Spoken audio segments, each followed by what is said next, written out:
तू कथा क्यों नहीं सुनता? तो मैंने कहा वेदव्यास जी, महाराज मुझे कथा समझ में नहीं आती, तो मैं कथा में बैठूंगा कैसे?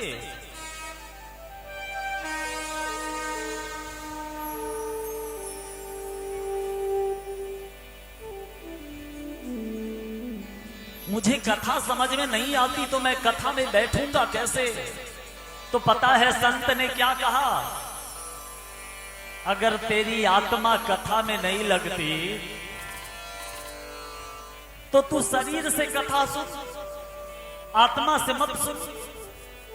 पता नहीं कब तेरी आत्मा कथा में लग जाए, क्योंकि करत करत अभ्यास ते जरमति होत सुजान, रसरी आवत जात ते सिल पर परत निशान। हरि बोल। राधे राधे। जब कुएं पे रस्सी के रगड़ से पत्थर घिस सकता है, तो क्या शरीर से बार बार कथा श्रवण करने से कथा आत्मा में नहीं प्रवेश करेगी?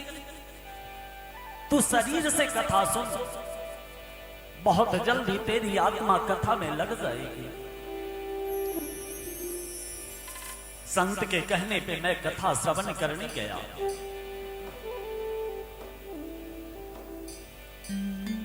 उस रोज संत भगवान श्री कृष्ण के प्राकट्य जन्म उत्सव की कथा सुना रहे थे। संत कह रहे थे, वो कृष्ण के घुंघराले बाल, वो कानों में कनेल का पुष्प, वो गले में मोतियों की माला, वो फेटे पे पीतांबर, वो लाला का ठुमक ठुमक कर चलना। इतना कहते कहते संत की समाधि लग गई। समाधि का तात्पर्य मेरे बंधुओं शून्य में प्रवेश करना है। बहुत सारे संत महात्मा पंडित ज्योतिषी कहते हैं, जो मैं इतना दिन से इतना दिन तक समाधि में रहूंगा, ये समाधि नहीं है, ये तो पाखंड है। समाधि का तात्पर्य है, जो अगर शरीर को काटो तो रुधिर तो निकलेगी, पर ये शरीर जगेगा नहीं। समाधि का तात्पर्य क्या है? कभी कभी आप अपने घर में सोए रहते हो, अपने बिस्तर पे, पलंग पे, चौकी पे, चारपाई पे, एकाएक आपको स्वप्न में दिखता है जो आप वैष्णो देवी में जाकर दुर्गा मैया का दर्शन कर रहे हो, आप बरसाने में जाकर 84 कोस ब्रजमंडल की परिक्रमा कर रहे हो, आप देवघर में जाकर बाबा बैद्यनाथ के ऊपर जलाभिषेक कर रहे हो, आप वृंदावन में जाकर बांके बिहारी लाल का दर्शन कर रहे हो, और दूसरे क्षण जब आपका नींद खुलता है तो आपको अनुभूति होती है आप अपने घर में अपने बिस्तर पे पड़े हो। ये समाधि कहलाती है। शरीर तो यहां रहेगी पर आपकी आत्मा वहां पहुंच गई है। जब मन में आए आंख बंद कर लो, जब मन में आए आंख खोल लो, ये समाधि नहीं कहलाती, ये तो पाखंड कहलाता है। तो संत की समाधि लग गई। जब समाधि से जगे तो फूट फूट कर संत रोने लगे। मैं भी खूब रोया। जब कथा से संत आए तो उनके चरणों में गिरकर साष्टांग में दंडवत किया। धीरे धीरे संत के जाने का समय आ रहा है। मेरे बंधुओं, प्रेम का वास्तविक मूल्य मिलन के समय महसूस नहीं होता। जब विरह की वेदना व्यथित करती है तब प्रेम के अस्तित्व का मूल्यांकन होता है। प्रेम कितना मूल्यवान है इसकी अनुभूति होती है। मिलन के समय तो सब कुछ इजी, सामान्य, सिंपल, सहजता पूर्वक मिल रहा है। अब संत के जाने का समय आ रहा है तो नारद जी का संत से लगाव बढ़ रहा है। नारद जी हरिदास कहते हैं संत से, गुरुदेव मुझे भी अपने साथ ले चलो, आपकी सेवा करूंगा। संत ने क्या कहा पता है? नहीं हरिदास, तू मेरे साथ नहीं जा सकता, तेरी मां विधवा है, तू विधवा संतान का अकेला पुत्र है, तू अपनी मां की सेवा कर, तू मेरे साथ नहीं जा सकता। हरिदास ने कहा संत से, महाराज जब मैं पूजा करता हूं, जब मैं मंत्र जप करता हूं तो मेरी मां मुझे डांटती है। मेरी मां कहती है, अरे तू दासी का पुत्र है, तू राजा महाराजा नहीं है। ये पूजा यज्ञ जप तप बड़े लोग किया करते हैं, जिनके पास संपन्नता होती है। संत कहते हैं, ए नारद तू घर में रहकर मां की सेवा कर, और तेरी मां जब तुझे डांटे प्रताड़ित करे तो तू दुखी मत होना। नारद जी जिद करते हैं, मुझे आप अपने साथ ले चलिए।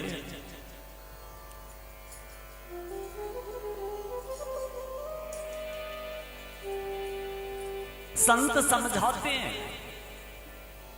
तू अपने मां की सेवा कर, मातृ ऋण तेरे ऊपर है। नारद जी अपने शब्दों में उनको गुरुदेव मानते हुए, गुरुदेव के स्वरूप में उनको देखते हुए, नारद जी उनसे अपने शब्दों में आग्रह करते हैं। हरिदास आग्रह करते हैं,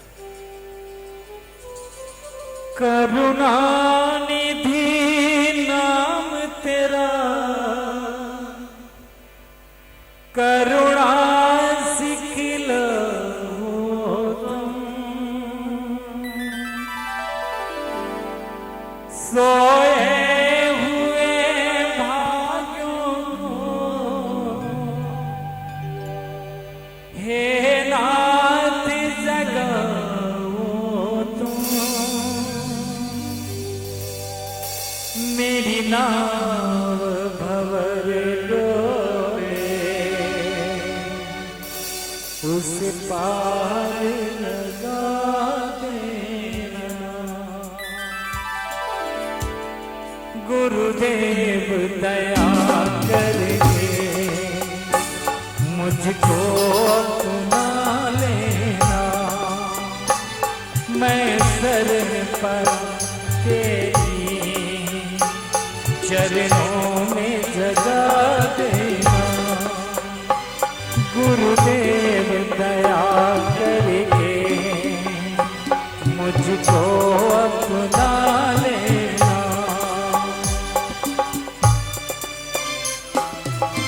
दोनों हाथ से ताली बजाते हुए हरि बोल। राधे राधे।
तेरी चरणों में जगा देना।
तुम सुख के सागर हो, निर्धन के सहारे हो, इस तन में समाए हो, मुझे प्राणों से प्यारे हो। नित माला जपूं तेरी, नहीं दिल से भुला देना। गुरुदेव दया करके मुझको बुला लेना।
कपटी हूँ, जैसा भी हूँ तेरा हूँ।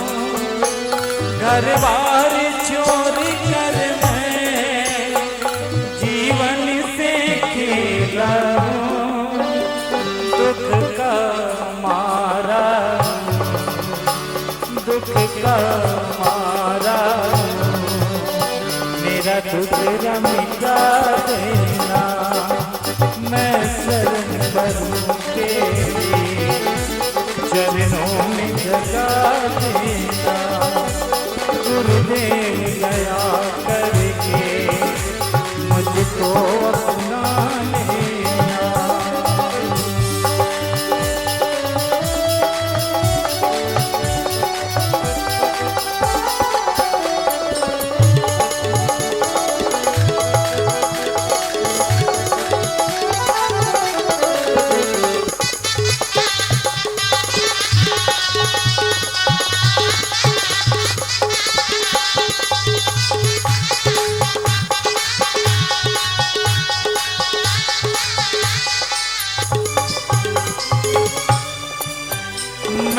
सबका सेवक हूँ, तेरे चरणों का चेला हूँ। नहीं नाथ भुलाना मुझे, इस जग में अकेला हूँ।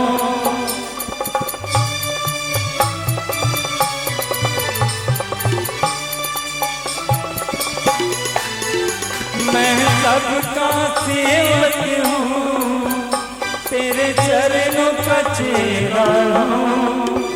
नहीं नाथ भुलाना मुझे, इस जग में अकेला हूँ। तेरे दर का भिखारी हूँ, तेरे दर का भिखारी हूँ। मेरा दोस्त मिटा देना।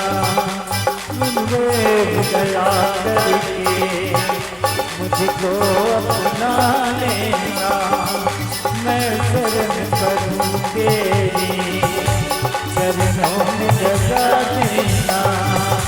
मैं शरण करूं तेरी चरणों में जगा देना।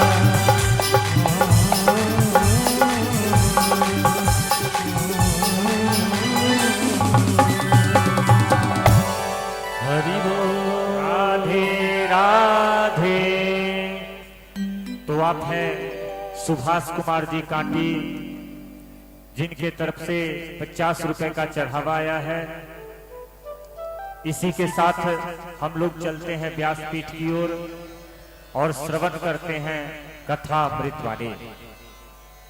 मेरे बंधुओं, देवर्षि नारद अपने पूर्व जन्म की कथा वेद व्यास जी को श्रवण करा रहे हैं।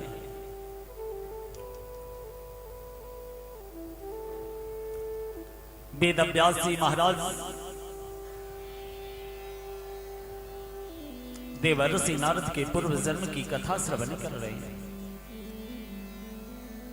जब संत के जाने का समय आया तो हरिदास कहते हैं, नारद जी कहते हैं, मैंने संत से आग्रह किया, गुरुदेव आप अपना शिष्य मुझे बना लीजिए और अपने चरणों की सेवा में रख लीजिए। संत ने मना किया। जब मैं बहुत जिद किया तो संत ने मुझे द्वादशाक्षर वसुदेव मंत्र प्रदान किया। ओम नमो भगवते वासुदेवाय। ये 18,000 श्लोक भागवत का, भागवत जी का प्राण द्वादशाक्षर वसुदेव मंत्र। तब हरिदास ने संत से कहा, गुरुदेव जप करने के लिए तो माला की आवश्यकता होती है, मेरे पास तो माला है नहीं। तो पता है संत ने क्या कहा, 1 माला 2 माला 3 माला 4 माला इसके चक्कर में मत पड़। सोते उठते जागते बैठते खाते पीते निरंतर द्वादशाक्षर वसुदेव मंत्र का या गुरु प्रदत्त मंत्र का जप करते रह। गिनती गिनने का काम तो कन्हैया करेगा। जब तेरा गिनती पूरा होगा, तेरा जप पूर्ण होगा, तो परमात्मा तुझे दर्शन देने आएंगे। जब संत जाने लगे तो नारद जी, देवर्षि नारद, हरिदास बहुत रोदन किए, नेत्रों से अश्रुधारा टप टप टप टप गिरता रहा। हरिदास संत के बताए मंत्र का जप करते रहे। एक रोज जब हरिदास मंत्र का जप कर रहे थे तो उनकी मां उन्हें बहुत भला बुरा कही। प्रत्येक दिन गौ माता को जब चारा देने वह दासी जाती थी तो गौ माता चारा ग्रहण करती थी। उस रोज जब गौ माता को चारा देने गई तो गौ माता अपने सिंग से उसके तरफ दौड़ी। दासी डर कर पीछे हट गई। रात्रि का चौथा पहर था। भोर के समय 4 बजे से 6 बजे तक रात्रि का चतुर्थ पहर होता है। जब दासी पीछे हटी तो पीछे सर्प फनकारे गौशाला में बैठी थी। दासी के चरण पे सर्प ने प्रहार किया और हरिदास की मां परमात्मा की प्यारी हो गई। हरिदास कहते हैं, ए वेदव्यासी, जब मेरी मां इस दुनिया को छोड़कर गई ना तो मैं बहुत रोया और बहुत प्रसन्न भी हुआ। रोया इसलिए जो मुझे जन्म देने वाली मेरी मां स्वर्ग सिधार गई है, और प्रसन्न इसलिए हुआ जो आज के बाद मेरे मंत्र जप में कोई विघ्न नहीं डालेगा, कोई बाधा नहीं डालेगा। मेरे बंधुओं, भक्त और भगवान की स्थिति क्या होती है? जैसे एक पतिव्रता नारी अपने ससुराल में ब्याह होकर जाती है ना, वैसे ही भक्त और भगवान की स्थिति होती है। जैसे ससुराल में जाने के बाद उस कन्या को पति भी मिलते हैं, देवर भी मिलते हैं, भैंसुर भी मिलते हैं, जेठ भी मिलते हैं, सबसे प्रेम करती है। परंतु जो प्रेम अपने पति को देती है, पराये किसी और पुरुष को दे सकती है क्या? वैसे ही मेरे बंधुओं, आप जिसके उपासक हो आप उसकी उपासना करो।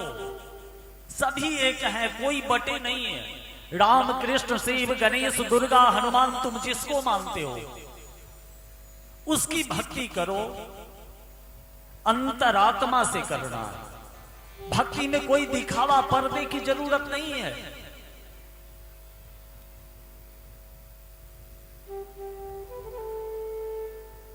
एक छोटा सा दृष्टांत विनय पत्रिका का याद आ रहा है, उसको श्रवण कराते हुए कथा को मैं आगे बढ़ाता हूं। अगर आप शिव के उपासक हो और भागवत की कथा हो रही है, अगर आप गणेश के उपासक हो और भागवत की कथा हो रही है, तो मेरे बंधुओं किसी की भी भक्ति कर रहे हो, जैसे पतिव्रता नारी जो प्रेम पति को देती है दूसरे को नहीं दे सकती, वैसे आप उनका मंत्र जप करते करते भागवत का रसपान करो, तेरी कामना अवश्य पूर्ण होगी, तेरे जीवन के दुर्भाग्यों का अवश्य शमन होगा। छोटी सी कथा याद आ रही है। एक बार की बात है, गोस्वामी तुलसीदास जी ब्रजमंडल में थे, सूरो में थे, जगह का नाम है सूरो। कुछ यदुवंशी गोप बालकों ने, कुछ ग्वाला के लड़कों ने तुलसीदास से कहा, महाराज चलिए भगवान का दर्शन करते हैं।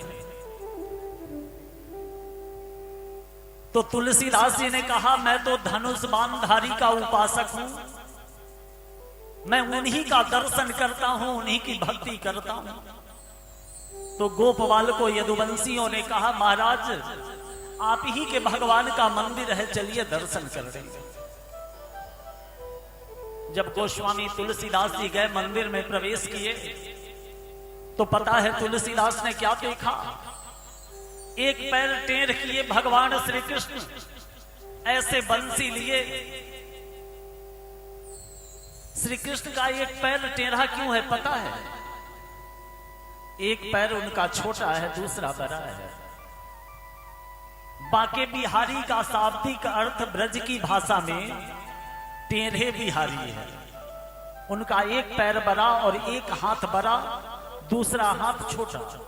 एक पैर बड़ा, दूसरा पैर छोटा।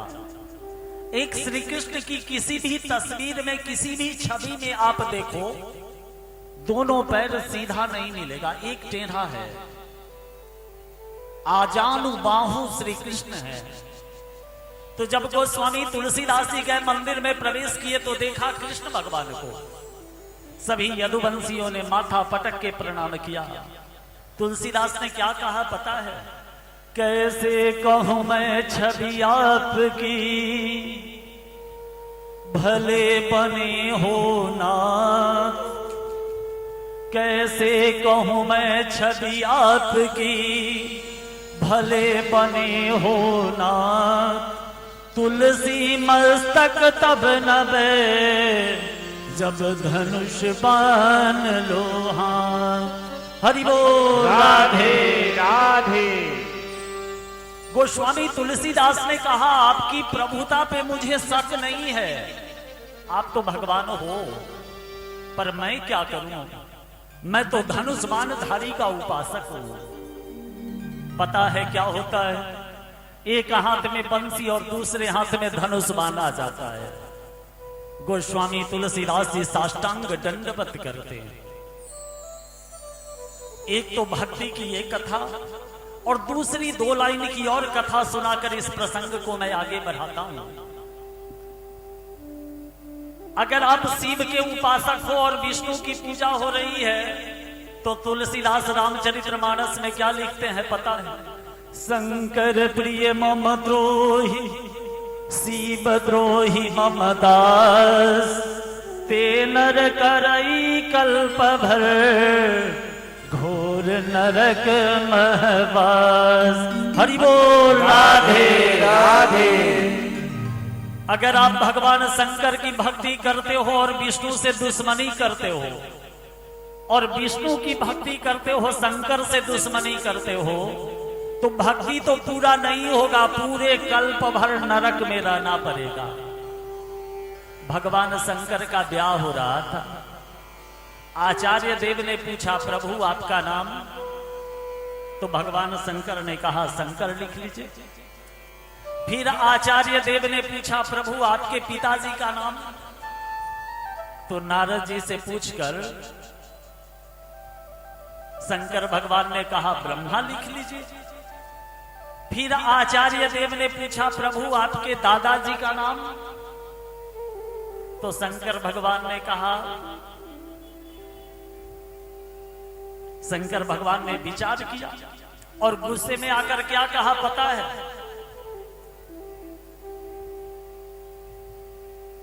शंकर जी से पूछा गया पिताजी का नाम तो ब्रह्मा लिख लीजिए, दादाजी का नाम तो विष्णु लिख लीजिए। अब उसके बाद पूछा गया उनके पिताजी का क्या नाम है, तो गुस्से में शंकर भगवान क्या कहते हैं, सबके पिता तो हम ही हैं। हरि बोल राधे राधे। तो अरे कौन किसके पिता है, कौन किसके पुत्र है, इसके चक्कर में मत पड़ो। तुम जिसकी भक्ति करते हो उसकी करो। और कन्हैया तो मेरे बंधुओं ब्रह्मा विष्णु शिव तीनों का मिश्रित स्वरूप है। तो मेरे बंधुओं नारद जी अपने पूर्व जन्म की कथा श्रवण करा रहे हैं और नारद जी कह रहे हैं मेरी मां स्वर्ग सिधार गई, मैं विधि विधान के साथ उनका श्राद्ध कर्म किया और अपने घर का परित्याग करके उनका मंत्र जप करने लगा। एक रोज जब मैं यमुना में स्नान करके बाहर निकला ना, तो पीपल वृक्ष की छाया में मैं बैठा, अनायास मेरी समाधि लग गई, आंख बंद हो गई। मैंने देखा क्या, एक नन्हा सा बालक ठुमुक ठुमुक कर चल रहा है, घुंघराला बाल, कानों में कनेल का पुष्प, गले में बैजंती माला, मुख पे माखन लटका हुआ, बालों पे मोर का पंख, पीतांबर पहने मेरी तरफ दौड़ता आ रहा है। तुलसीदास ने अपने दोनों हाथ को ऐसे फैलाया और उस नन्हे से बालक का आलिंगन करना चाहा। वैसे ही ये वेदव्यासी मेरी समाधि भंग हो गई, मैं रोने लगा। उसी समय आकाशवाणी हुई, ए हरिदास तेरी भक्ति से मैं प्रसन्न हूं, पर तू जिस जाति में, जिस कुल में, जिस गोत्र में जन्म लिया है, इस जीवन में तुझे इतना ही मेरा दर्शन संभव है, तुझे दोबारा जन्म लेना पड़ेगा। अगले जन्म में भी इसी मंत्र का जप करना पड़ेगा, तब तुझे हमारा पूर्ण दर्शन होगा। वेदव्यासी महाराज पूछते हैं नारद, क्या अगले जन्म में प्रभु ने आपको दर्शन दिया? हरिदास बताते हैं, जब इस पंच तत्व रचित शरीर की लीला पूर्ण हुई ना, तब मैं शरीर का परित्याग किया। पुनः सृष्टि प्रलय के पश्चात सृष्टि प्रारंभ हुआ। ब्रह्मा अपने ज्ञान इंद्रिय और कर्म इंद्रिय से 10वें मानस पुत्र के रूप में मुझे जन्म दिया और पुनः मैं द्वादशाक्षर वसुदेव और नारायण नारायण नारायण शब्द का निरंतर जप करता रहता हूं। एक रोज जप करते करते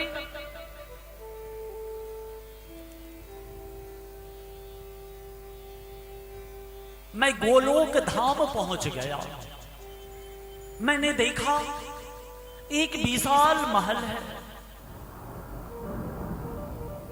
अनायास मैं उस महल में अंदर खींचा चला गया।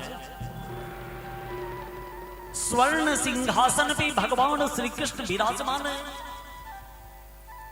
कमलों की माला पहने,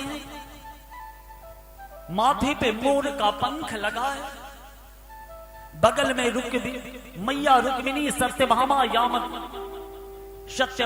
यमदंती पशुमती सुलोचना रूपवती रूप सौंदर्या इत्यादि सभी महारानियां विराजमान हैं। अप्सराएं नृत्य कर रही हैं, गंधर्व गान कर रहे हैं, ब्राह्मण वेद की ऋचा पढ़ रहे हैं, सुमधुर संगीत चल रहा है, पवन मंद सुगंध शीतल बह रहा है। जैसे ही मैं वहां पहुंचा, मैं दूर से साष्टांग दंडवत किया। पता है मैया रुक्मिणी कहती है नारायण,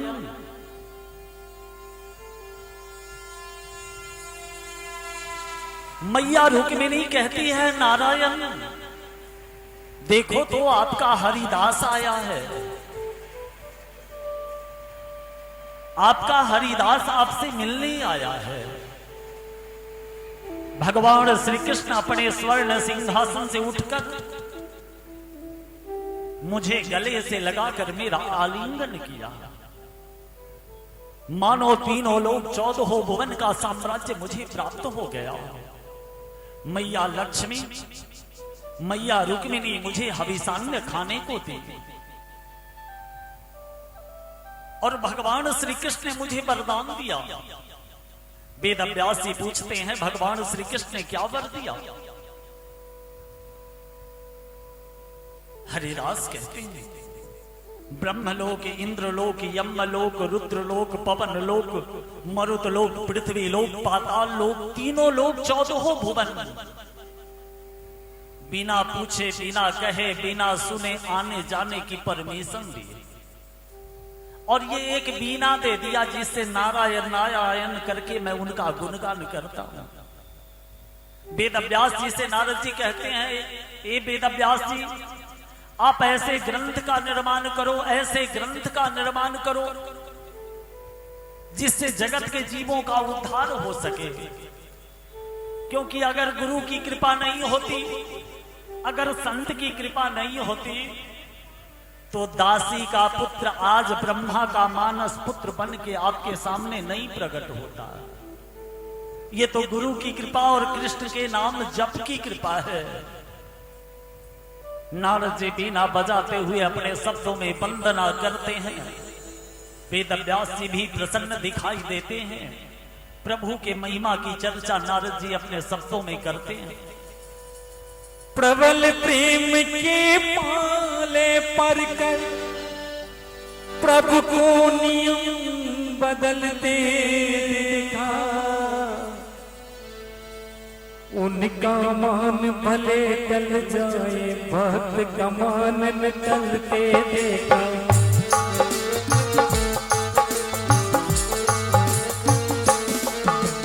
उनका मान भले टल जाए भक्त का मान न टलते देखा।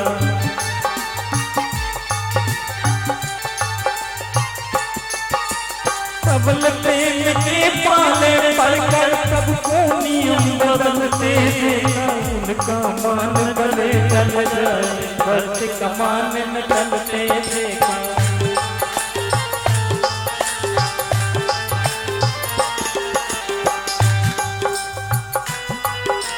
दोनों हाथ से ताली बजाते हुए मेरे बंधुओं हरि बोल। राधे राधे।